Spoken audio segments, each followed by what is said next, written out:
Hello students, आज हम पढ़ेंगे डाल्टन्स एटॉमिक थ्योरी के बारे में। ठीक है, तो डाल्टन एटॉमिक थ्योरी क्या होता है देखो, एनसीईआरटी का लाइन टू लाइन यहाँ भी हम पढ़ेंगे। All through the origin of the idea that matter is composed of a small individual, mainly small individuals particles are called एटोमियो। एटोमियो मीन मतलब क्या होता है, इंडिविजुअल। ठीक है, dates back to the times of Democritus. ठीक है, अब साइंटिस्ट है, डेमोक्रेटिक साइंटिस्ट था, कहाँ ग्रीक फिलोसफर था। 463 BC पहले, बिफोर क्राइस्ट पहले। यानी एटोमियो पे मैंने कि ध्यान दो, स्मॉल इंडिविजुअल पार्टिकल, इंडिविजुअल यानी कि एटॉमिक का मतलब है कि हम एटॉमिक थ्योरी को डिवाइड नहीं कर सकते, इंडिविजुअल नहीं कि उसको तोड़ नहीं सकते, कुछ नहीं कर सकते। ठीक है, इसलिए इसने एटोमियो का है, ग्रीक वर्ड आता है। ठीक है, तो ग्रीक साइंटिस्ट ने दिया था। ठीक है, individual data dates back to the times of Democritus time में। ठीक है, it again started emerging as a result of several experimental studies which led to the law of mentioned above. ठीक है, तो मेंशन किया गया है यहाँ पे लॉ। ठीक है, तो इसके बाद डाल्टन आया, डाल्टन ने इसके बेसिस पे अपनी थ्योरी दी कि इसलिए इसको डाल्टन एटॉमिक थ्योरी कहा जाता है। ठीक है, अब डाल्टन 1808 में यानी 1808 में आया डाल्टन।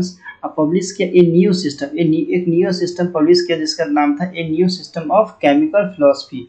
ये पब्लिश किया, तो डाल्टन आते ही इन्होंने क्या किया, a new system of chemical philosophy को पब्लिश किया। तो ये क्वेश्चन के तौर पर पूछ सकता है। ठीक है, विच वर्स प्रभु, क्या क्या उन्होंने काम किया। तो सबसे पहले काम क्या किया, तो matter consist of individual atoms, उन्होंने बताया matter consist of individual atoms. ठीक है, इंडिविजुअल एटम्स यानी बहुत छोटे होते हैं। All atoms given elements have identical यानी कि एक जैसे प्रॉपर्टी होती है ज़्यादातर एलिमेंट की। ठीक है, ऑल एटम्स की। ठीक है, आइडेंटिकल प्रॉपर्टीज इंक्लूडिंग आइडेंटिकल मास भी आइडेंटिकल होता है, मतलब प्रॉपर्टी तो आइडेंटिकल होती है, मास भी आइडेंटिकल होती है। किसकी, एटम्स की। Atoms of different elements differ in mass, अब डिफरेंट एलिमेंट होगा तो मास भी उसका डिफरेंट होगा। ठीक है, तो उन्होंने ये बताया। अब बताया, फिर क्या बताया उन्होंने, अब दूसरा हो गया। तीसरा में क्या बताया, compound are found when atoms of different elements combine with a fixed ratio. अब एलिमेंट्स कंबाइन होकर फिक्स्ड रेशियो बना रहे हैं, यानी कि एक कंपाउंड। ठीक है, अब देखो ये दो कोई भी एलिमेंट कंबाइन होकर कंपाउंड बनाता है। ठीक है, मतलब कंपाउंड बनाते हैं, तो elements combine in a fix, तो उसका क्या होता है, एलिमेंट्स क्या होता है, फिक्स होता है रेशियो उसका एलिमेंट्स का। ठीक है, लेकिन कंपाउंड का फिक्स नहीं होता है। फिर बताया केमिकल रिएक्शंस इन्वॉल्व रीऑर्गेनाइजेशन यानी कि दोबारा रीऑर्गेनाइज किया उसको, एटम्स को। ठीक है, and this neither created nor be destroyed in a chemical reaction, यानी कि law of conservation of mass की बात कर रहे हैं, तो ये पूछा गया। ठीक है, तो डाल्टन्स की थ्योरी में ये एक पॉइंट पूछा गया। ठीक है, तो नेदर कैन बी, हम उसको कहते हैं तोड़ नहीं सकते, यानी कि रीऑर्गेनाइज किया उन्होंने, तो उसने बताया कि हम ना जो एटम्स हैं, यानी कि एटम्स हैं, उसको हम ना तोड़ सकते हैं ना कुछ कर सकते हैं, उसको डिस्ट्रॉय नहीं कर सकते, उसको हम ट्रांसफर कर सकते हैं एक जगह से दूसरी जगह। ठीक है, तो उन्होंने ये कहा। इसके बाद क्या कहा इन्होंने could explain the law of chemical combination, कहा यहाँ पे कुड एक्सप्लेन किया उन्होंने, किसको, chemical law of chemical combination को दोबारा एक्सप्लेन किया उन्होंने। However it could not be explain the law, लेकिन उस वो गैसेस वॉल्यूम को एक्सप्लेन नहीं कर पाए, गैसेस वॉल्यूम को एक्सप्लेन नहीं कर पाए। It could not provide the reason of combining of the atoms, वो रीजन भी नहीं दे पाए। It could not provide the reason of combining atoms, अब उन्होंने एटम्स को क्यों कंबाइन किया उसका रीजन भी वो नहीं दे पाए। देखो डाल्टन। ठीक है, which was answered by later scientist, उसके बाद उन्होंने दूसरे साइंटिस्ट आए तो उन्होंने उसका आंसर दिया था। ठीक है, तो अब हम 1.7 पढ़ते हैं, एटॉमिक एंड मॉलिक्यूलर मासेस। अब एटॉमिक क्या होता है देखो। ठीक है, atomic masses and molecular masses. तो एटॉमिक मासेस क्या होता है देखो, आफ्टर हैविंग सम आइडिया, मतलब आफ्टर हैविंग कुछ आइडिया आने के बाद, about the terms atoms and molecules, कुछ आइडिया आने के बाद मॉलिक्यूल्स और एटम्स आया। ठीक है, atoms molecule, it is appropriate here to understood what do we mean by atomic and molecular masses। ठीक है, एटॉमिक एंड मॉलिक्यूलर मासेस आए। ठीक है, एटॉमिक मासेस। ठीक है, एटॉमिक मासेस क्या हुआ देखो, एटॉमिक मासेस अब क्या होता है, मिल atomic masses or the mass of an atom is actually very small because atoms are extremely small, क्योंकि एटम्स क्या होता है, बहुत छोटे होते हैं। ठीक है, तो ये बहुत ज़्यादा छोटे हैं, तो मास भी इसका बहुत ज़्यादा छोटा होगा। ठीक है, तो today we have be sophisticated techniques, तो मास स्पेक्ट्रोमेट्री एक अलग ही टॉपिक हो जाता है। ठीक है, ग्रेजुएशन लेवल पे जाने के बाद। ठीक है, फॉर डिटरमाइनिंग द एटॉमिक, अगर कोई केमिस्ट्री में ग्रेजुएशन करता है तो। ठीक है, तो mass spectrometry for determining the atomic masses Fairlie accurately. ठीक है, तो ये यहाँ से क्वेश्चन मेनली पूछा तो नहीं गया, लेकिन यहाँ से बन जाता है, और यहाँ से तो मेनली बना ही हुआ। ठीक है, एटॉमिक मास में बहुत छोटा होता है उसका एटम्स, इसलिए उसका मास भी बहुत ज़्यादा छोटा हो जाता है, ठीक है। But in the 19th century में साइंटिस्ट आए determine the mass of the relative mass of one atom relative to the another experimental means as has been mentioned earlier. Hydrogen being the lightest atom was arbitrarily assigned a mass of 1, ठीक है, mass of 1 without any units, बिना कोई unit के, ठीक है। Other elements were assigned masses relative to it. However, the present system of atoms masses is based on carbon 12 as the standard and has been agreed upon 1961, ठीक है। कुछ यहाँ पे कुछ इम्पोर्टेंट नहीं है, कुछ आने वाला नहीं यहाँ से, ठीक है। फिर कार्बन 12 1 इज यहाँ से कार्बन 12 आइसोटोप, ठीक है, ये इम्पोर्टेंट है। Of carbon can be represented by carbon 12 isotope.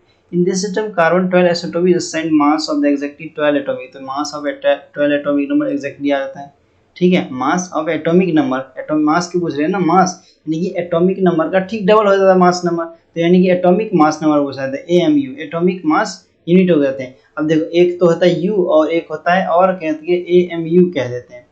तो AMU कहते हैं एटॉमिक मास यूनिट होता है, U होता है यूनिफाइड मास होता है, ठीक है। तो दोनों से डिनोट कर सकते हैं मेनली, ठीक है, डिनोट करते हैं इसी से। तो masses of all the other atoms are given relative to the standard, ठीक है, standard at one atomic mass unit is defined. अब यहाँ से इंपॉर्टेंट है, ये टॉपिक इंपॉर्टेंट है। अब देखो वन एटॉमिक मास से ध्यान देना, one atomic mass unit is defined as the mass exactly equal to किसके होगा, कार्बन 12, यानी कि 1/12 of the mass of one carbon atom, यानी कि 1/12 की बात कर रहे हैं, 1/12 ऑफ कार्बन की बात कर रहे हैं, ठीक है। तो ये बात कर रहे हैं 12 ऑफ कार्बन की, तो ये इंपॉर्टेंट यहाँ से क्वेश्चन पूछा गया, ठीक है। अब देखो वन एटॉमिक मास यूनिट इसका 1.6605 56 इंटू 10⁻⁻24 होता है, लेकिन हम मेन याद रखने के लिए यहाँ तक गए तो 1.6 इंटू 10⁻⁻24 ग्राम याद रखते हैं, ठीक है। तो mass of an atom of hydrogen कितना होता है, 1.6 इंटू 10⁻⁻24 ग्राम मान लेते हैं, ठीक है। अब देखो इसी बेसिस पे हम क्या कहते हैं 10 टर्म्स ऑफ AMU मास। अब इसका कितना निकलता है AMU ऑफ मास ऑफ किसका, हाइड्रोजन एटम का। तो हाइड्रोजन एटम का कितना निकला 1.6 इंटू 1.6736 इंटू 10⁻⁻24।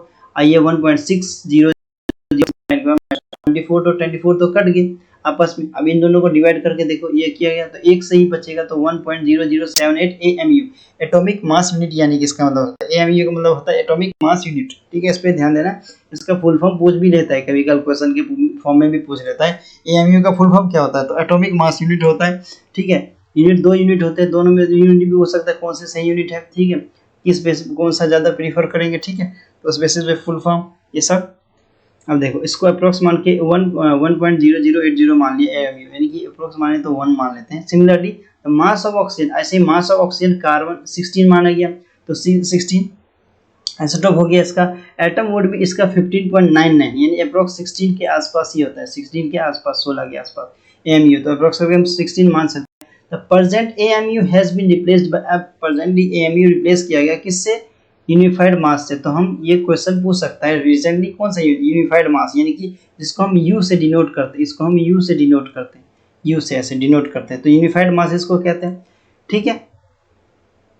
इसके बाद when we use atomic masses of elements calculation actually use average atomic masses of elements which are explained below. तो एवरेज एटॉमिक मास नीचे एक्सप्लेन किया गया कैसे होता है, देखते हैं। देखो 1.72 एवरेज एटॉमिक मास यूनिट क्या होता है, देखो many naturally occurring elements exist as more than one isotope, यानी एक से ज़्यादा नेचुरली अकरिंग आइसोटोप होता है। तो व्हेन वी टेक, तो उसको हम क्या कहते हैं, into the account of existence of isotopes, उसमें आइसोटोप्स में डाल देते हैं, एंड देयर रिलेटिव एविडेंस, उसका रिलेटिव एविडेंस होता है इसका, ठीक उसी का। तो पर परसेंट के हिसाब से अक्रेज करता है। The average atomic mass of the element can be count किया जाता है। फॉर एग्जाम्पल जैसे carbon has the flowing 3 isotope, carbon के 3 आइसोटोप्स होते हैं, ठीक है, 12, 13, 14, ठीक है, इधर दिया गया, ठीक है। The relative evidence of this masses, तो कार्बन के 3 आइसोटोप होते हैं, तो पूछ सकते हैं यहाँ से, ये 3 आइसोटोप होते हैं किसके, कार्बन के, तो ये क्वेश्चन के फॉर्म में यहाँ से पूछ सकता है, ठीक है। अब देख क्या क्या होते हैं, कार्बन 12, कार्बन 13, कार्बन 14 होते हैं, ठीक है।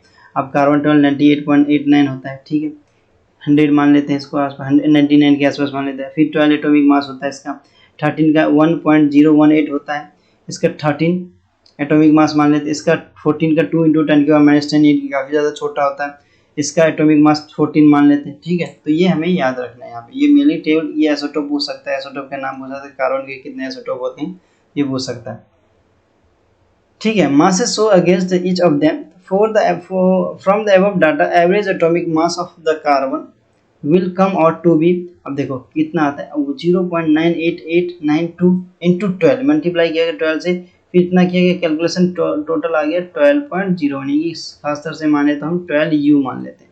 U लिख लो या AMU लिख लो, ठीक है, एटॉमिक मास यूनिट या यूनिफाइड मास, ठीक है, ये आ गया। सिमिलरली एक कैलकुलेशन खुद चेक कर लेना, average atomic mass of the other element can be calculated in the periodic table of the elements. Atomic mass of mentioned in of different elements actually represent their average atomic mass, ठीक है। Atomic mass किसको represent करता है, average atomic मास को represent करता है actually, ठीक है। अब देखो मॉलिक्यूलर मास पे, ये तो मोस्ट इंपॉर्टेंट है, ये तो ये पता होना ही चाहिए, ठीक है। Molecular atomic mass unit mass पता होना हो एवरेज एटॉमिक, लेकिन ये पता होना ही चाहिए, ठीक है, मोस्ट इंपॉर्टेंट है, ठीक है। Molecular mass is the sum, अब देखिए मॉलिक्यूलर मास क्या होता है, इसका definition, molecular mass is the sum of atomic of the elements present in a molecule, it is obtained by multiplying the atomic mass of each element by the number of its atoms and adding them together, ठीक है, adding them together, ठीक है। ये question यहाँ से, for example molecular mass of methane, अब methane क्या होता है, CH4 का, अब इसमें क्या कंटेंट किया, एक कार्बन कंटेंट कर रहा है, इसके एक कार्बन एटम, 4 हाइड्रोजन मॉलिक्यूल, ठीक है, एक कार्बन, एक 4 हाइड्रोजन और कंबाइन करके क्या बना रहा है, मीथेन बना रहे थे। यहाँ पे हो गया कार्बन यानी कि CH4, 12 इन प्लस 4, 12 + 4 हो गया कितना, 16 हो गया, मेनली 16 लेते हैं हम, ठीक है, 16U, ठीक है। इसके बाद क्या आ गया, अब देखो H2O बना रहे हैं, ठीक है, H2O मॉलिक्यूलर में क्या होता है, मॉलिक्यूलर मास ऑर्डर का क्या हो गया, जैसे हम मेनली क्या कहते हैं, जैसे CH4 है ना, देखो CH4 है तो हम इसको क्या करेंगे, C, ठीक है, C + H × 4 कर देंगे। अब कार्बन हमारे पास कितना हो गया, 12, और हमारे पास हाइड्रोजन हो गया 1 × 4, तो हो गया 12 + 4 = कितना हो गया, 16U हो गया। तो ये हमारा क्या आ गया, मॉलिक्यूलर मास आ गया। वैसे हम इसका वाटर का जैसे निकालेंगे तो क्या होगा, H2O है, तो H2O का क्या लिखते हैं, देखो अलग करके लिख देते हैं, H2O का जैसे लिखेंगे हम अलग करके इधर लिख देते हैं, ठीक है। तो H2O का हम लिखते हैं तो H × 2 + O अलग हो गया। अब देखो इसका क्या लिखते हैं, हाइड्रोजन 1 × 2 प्लस इसका क्या लिखेंगे, 16, ठीक है। अब 16 + 2 कितना हो गया, 18 हो गया। तो 18U लिखो या AMU लिखो, दोनों में से कुछ भी ले सकते हो, ठीक है, A लिखो या U लिखो या AMU लिखो। तो ऐसे हम सब का निकाल सकते हैं, किसी का भी हमें आ जाए तो ऐसे ही सब का निकालते हैं मॉलिक्यूलर मास, ठीक है। इसके बाद आता है फॉर्मूला मास, फॉर्मूला मास भी इंपॉर्टेंट है। देखो फॉर्मूला मास में क्या होता है, फॉर्मूला मास देखो क्या होता है।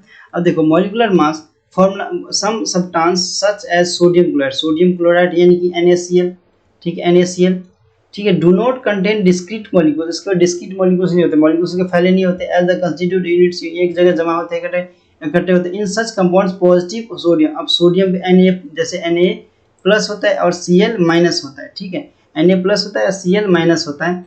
तो सोडियम के पास हो गया पॉजिटिव चार्ज, लेकिन नेगेटिव चार्ज किसे, क्लोराइड के पास हो गया। Entities are arranged in 3 dimensional, देखो ये दे रखा है Na+, Cl, तो स्ट्रक्चर दे रखा है तो सोन हो गया। देखो ये Na, ये दे रखा है Na, ये दे रखा है Na, ठीक है, Na+, ये दे रखा है ना बीच में जो ये Cl-, ठीक है, Cl-, ठीक है, ये देखना है।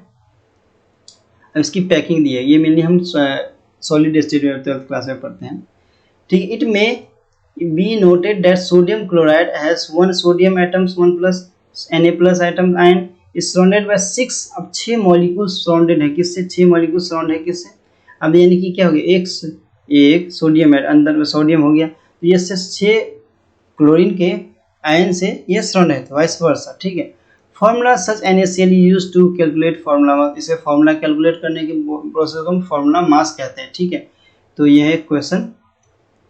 Instead of molecular mass of solid state, मैंने कहा था सॉलिड स्टेट में पढ़ते हैं mainly, does not exist in the singularity, ये सिंगलिटी में मतलब नहीं रहता नेचर में मेनली, ठीक है, ये सॉलिड स्टेट में ही रहता है मेनली। तो यहाँ हम आते हैं, देखो जैसे फॉर्मूला मास अब सोडियम क्लोराइड एटॉमिक, जैसे हम लिखते हैं सोडियम लिखते हैं, ठीक है। सोडियम हम लिखेंगे Na+ हो गया, ठीक है। Na+, हम Na लिखते हैं मेनली, हम Na लिखते हैं मेनली, Na छोड़ो, Na लिखते हैं, Na हो गया, प्लस हम क्या गया, क्लोराइड हो गया, Cl लिखते हैं। अब Na का एटॉमिक मास नंबर कितना होता है, 23 होता है, और क्लोरीन का 35.5 रहता है, ठीक है। ये तुम्हें याद करने पड़ेंगे, ठीक है। 30 तक तो मतलब याद कंपलसरी है, याद करने पड़ेंगे, एटॉमिक नंबर भी और मास नंबर भी याद करो। एटॉमिक नंबर याद है तो मास नंबर याद हो जाएंगे अपने आप, ठीक है। किसी किसी के वेरिएंट होता है, किसी की जगह जैसे सोडियम के 11 होता है, 22 ना होकर 23 हो जाता है, ठीक है। ये न्यूट्रॉन और प्रोटॉन पे डिपेंड करता है ये, ठीक है, उसकी वजह से ऐसा होता है। तो क्या इसको कैलकुलेट प्लस करने पे कितना है, अब ये 58.5 U या AMU, ठीक है, ये इतना आ गया। अब देखो जैसे प्रॉब्लम में देख रहे हैं, एनसीईआरटी का हर एक क्वेश्चन करना है, ठीक है। एक्सरसाइज का हो या इन टेक्स्ट का क्वेश्चन हो, सब करना है problem question. Calculate molecular mass of glucose. अब ग्लूकोज का सबसे पहले तो फॉर्मूला लिख लो, जैसे यहाँ पे मैं लिख लेता हूँ C6H12O6, ठीक है। C6H12O6, अब कार्बन क्या हो गया, C×6 लिखो, ठीक है, C×6 हो गया, प्लस क्या लिखना है तुम्हें, H लिखो, H×12 लिख लो, प्लस O×6 लिख लो। अब क्या हो गया, ऐसे कैलकुलेट करो, 16 12×6 प्लस 1×12 हो गया, प्लस ऑक्सीजन का कितना आता है 16, 16×6 ये हो गया 16, 12 6 कितना होता है 72 हो गया, प्लस 12 हो गया, ये प्लस कितना हो गया 16 6 कितना होता है 96। इस सब को कैलकुलेट कर लो तो कितना हो गया, ये चार हो गए, 4 तो ये हो गया 100 70 180 आ गया, 180 इसका टोटल यू आ गया, क्या आ गया, यू आ गया, यू लिख दो, एटॉमिक मास है। तो ये पूछा गया है, ये क्वेश्चन कई बार पूछा गया, तो काफ़ी ज़्यादा इम्पोर्टेंट है ये क्वेश्चन, ठीक है। तो आज हम यहीं पे समाप्त करते हैं। तो लेक्चर पूरा देखने के लिए थैंक यू।